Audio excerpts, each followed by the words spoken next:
What do you think about CM Punk, the Young Bucks, Kenny Omega, AEW, the backstage altercation? Wanted to get your opinions on that because this is one of the craziest stories that we've heard in a while. I know we've heard talk about Vince retiring. That was crazy, but here's another crazy story from AEW.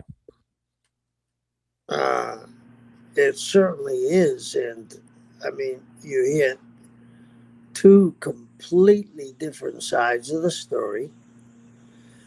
I can't understand how this happened.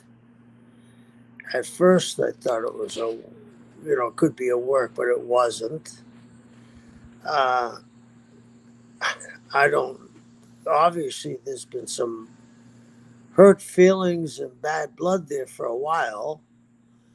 And, you know, where did they go to fix the pieces up back together? And isn't Punk hurt now that he's going to be out for an extended period of time? Yeah, torn tricep. I believe it was either a torn pec or a torn tricep. He's going to be out for about 8 months. Wow. Wow. So it's, well, let me ask you, what do you think about it? Because you probably have a better feel for this than I do. But what do you think happened that caused this? Was there some deep underlying heat with somebody somewhere? It looked like with Adam Page when he made that comment months ago about Punk being a cancer in the locker room, that was never okayed. He didn't know Punk didn't know Page was going to say that, and that kind of opened Pandora's box. Plus, Page and the Young Bucks and those guys are friends with Colt Cabana. Obviously, CM Punk hates Colt Cabana, a lot. I mean, he really just doesn't like the guy, and they've had their history in their past from 10 years ago with WWE and the lawsuit and the podcast and all that stuff. So they're friends with him, and apparently the EVPs and Page were kind of saying like, "Oh, Punk is divisive. He's a cancer. He's the reason why Cole Cabana was not fired, but basically demoted to ROH, and he was no longer in the Dark Order. He wasn't going to be in AEW anymore." And I guess the EVPs kept that rolling, and they must have said something about it, and they were kind of giving Punk not a bad name, but they weren't really very complimentary of Punk, and that got to Punk. He was pissed about it. So not only did he go off on Cole Cabana kind of unwarranted at the press conference, even though nobody mentioned him, he just mentioned him because the guy Nick Houseman used to be friends with him, and Nick Houseman is one of the guys from Wrestling Inc. that covers the press conferences and covers AEW for Wrestling Inc. So it was one of the things where okay, he saw him and he kind of saw an opportunity to kind of open Pandora's box there and let go of his grievances. And obviously he ripped on Adam Page because Adam Page ripped on him. That was his receipt. But yeah, he kind of really went in on the Bucks and Omega. Some of that was true, some of that's not. Like as far as like what do they really deserve to be EVPs? Like how the hell are they EVPs? But man, that was a crazy way to go about it. Jeez Louise. I mean, he really went in on those guys. Yeah, and can you bring me up to speed about? I know the rough outlines of Colt Cabana and CM's problems, but can you fill me in? There was a lawsuit because they said that the doctor caused Punk. They There was a defamation lawsuit, right? Where they Yeah. said something about the. Okay, bring me up to Yep. speed. So there was they had the podcast when Cole Cabana had his podcast. He had Punk on for an extended period of time. Punk went off a bit on WWE, didn't like it there. He got screwed. But that also he had a staph infection that wasn't treated correctly, and he really mentioned the doctor by name and really going in about how this guy almost killed him. And so the defamation lawsuit came about, and of course Punk and Cabana both got served because he's on his podcast. So Cabana felt like Punk should pay for it because he was the one that was defamating WWE and the doctor, not him. So apparently, Punk said that he was going to take care of the lawsuit, but or that they were going to split it. I don't know how it worked out, but basically, I guess Punk paid for most of the lawsuit.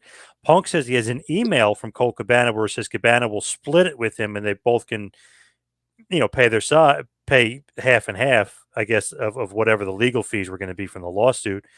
And I guess Punk ended up paying more than he thought he should have. But that was basically the crux of it. And that Punk was saying that he was paying all of Cabana's bills and that Cabana share. I don't know why this matters, but he shares a bank account with his mother. And that's kind of when he kind of I guess, took off, and they didn't want to. I guess they wanted to settle rather than have a lawsuit against each other. Okay.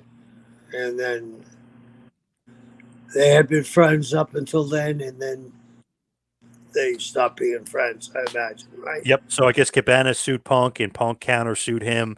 Then they had in Discovery opened up the books. Colt Cabana shared a bank account with his mother.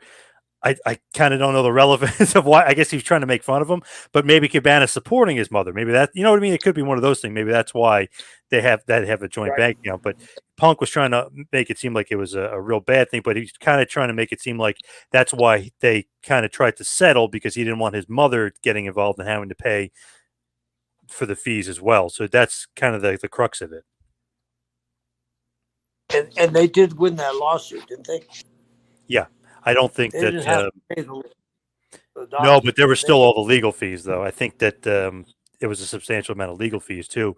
So Punk, Right, right. I guess Punk ended up paying the legal fees, and then he was saying he was paying for other bills. I don't know what it was of Colt Cabana, but he claims he's paying for some other stuff for him. I don't know, and I don't care about that Okay. stuff, but that was a big crux of the issue. But why did he bring that up? Is there a reason why he brought that up at the press conference?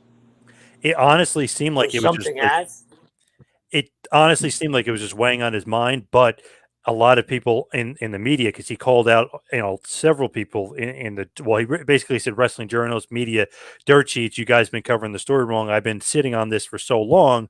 I didn't want to seem like I was being so defensive, but I haven't said anything. So something must have set him off that he wanted to do it. Dave Meltzer has said he pre-thought it out and that he knew ahead of time that he was going to say it.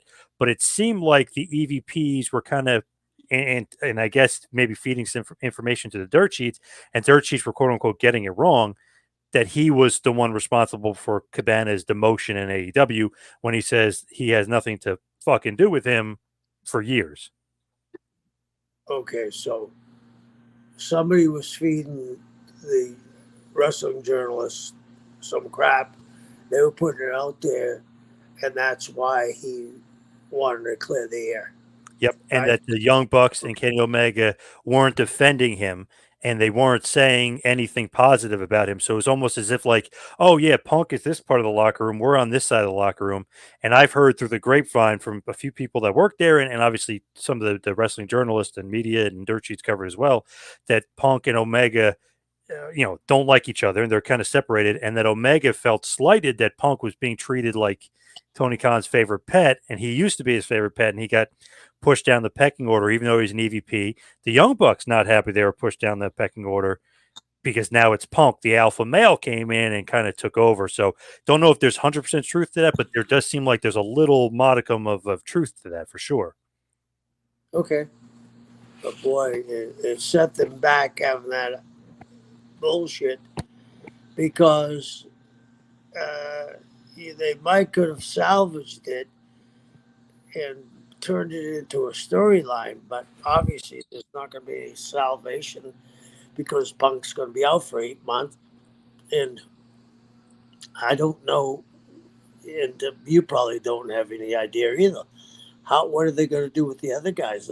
I noticed they took the belts off them. Where do they go from here? Where those guys go from here?